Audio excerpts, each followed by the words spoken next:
ওরা দুর্ঘটনায় পড়েছিল, আমি কঠিন পরিস্থিতির মধ্যে পড়েছি। ও অনেক সমস্যার মধ্যে পড়তে পারে, আর তুমি কঠিন অসুখে পড়বে।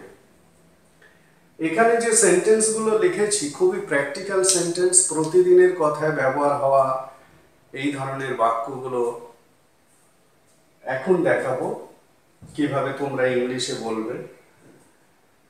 এখানে দেখো, এই যে আসল যে অ্যাকশনটা হচ্ছে পড়েছিল। প্রত্যেকটা এই পড়েছিল, পড়েছি, পড়তে পারে বা পড়বে বিভিন্ন টেন্সের উপর ইউজ হয়েছে। এখন কোনো একটা অবস্থার মধ্যে পড়া, প্রত্যেকটাই কিন্তু তাই বোঝাচ্ছে। তোমরা নিশ্চয়ই হ্যাভ ভার্বের ব্যবহার জানো। হ্যাভ ভার্ব অনেক রকম অর্থে ব্যবহার হয়, অনেক রকম। মানে হ্যাভের ইংলিশ, মানে হ্যাভের যে মিনিং বাংলায়, সেই মিনিং অনেক। এখন সেই অনেকের মধ্যে থেকেই আমি একটা মিনিংকে ধরে এই বাক্যগুলো তৈরি করছি, কারণ আমার মনে হলো এই ধরনের বাক্যগুলো প্রতিদিন বলা হয় এবং এক্ষেত্রে এই পড়াটাকে নিয়ে অনেকের একটা গন্ডগোল আছে যে এই পড়া এখানে ঠিক কি ভার্ব ইউজ করব।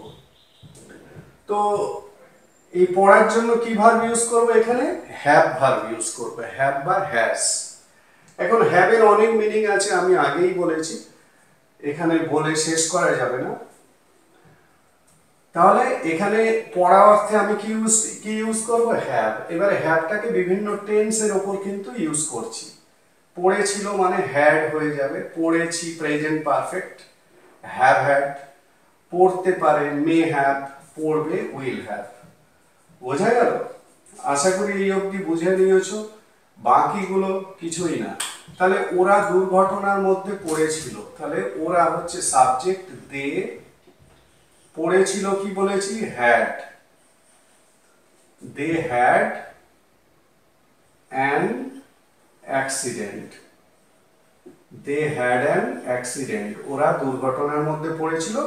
এরপরে বাকি অংশ তোমরা জুড়ে সেন্টেন্সটাকে অনেক বড় করতে পারো। তাহলে এই হ্যাভ ভার্বটাকে তোমাদের ইউজ করে এই ধরনের সেন্টেন্সগুলোকে ইংলিশে বলতে হবে। হ্যাভ বা has. They had an accident, ওরা দুর্ঘটনার মধ্যে পড়েছিল। আমি কঠিন পরিস্থিতির মধ্যে পড়েছি, মানে এটা প্রেজেন্ট পারফেক্টে আছে, তাহলে আই হ্যাভ। প্রেজেন্ট পারফেক্টের নিয়ম অনুযায়ী সাবজেক্টের পরে হ্যাজ বা হ্যাভ বসে।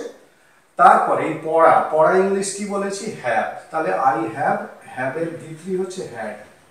I have had a difficult situation. Difficult situation.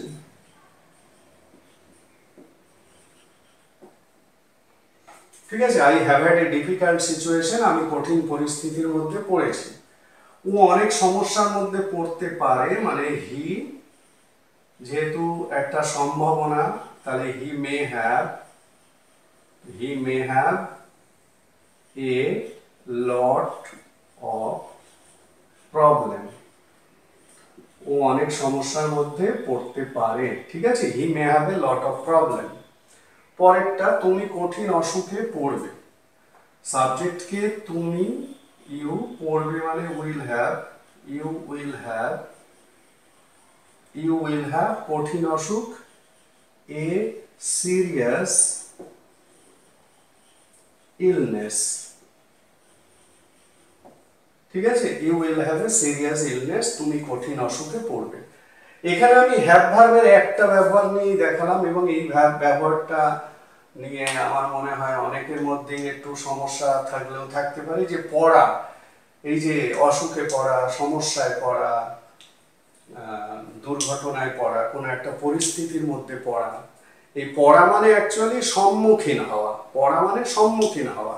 তো সেই পড়া হোক আর সম্মুখীন হওয়া হোক, এই বাংলাটার জন্য যে ভার্বটা ইউজ করতে হচ্ছে সেটা হলো হ্যাভ।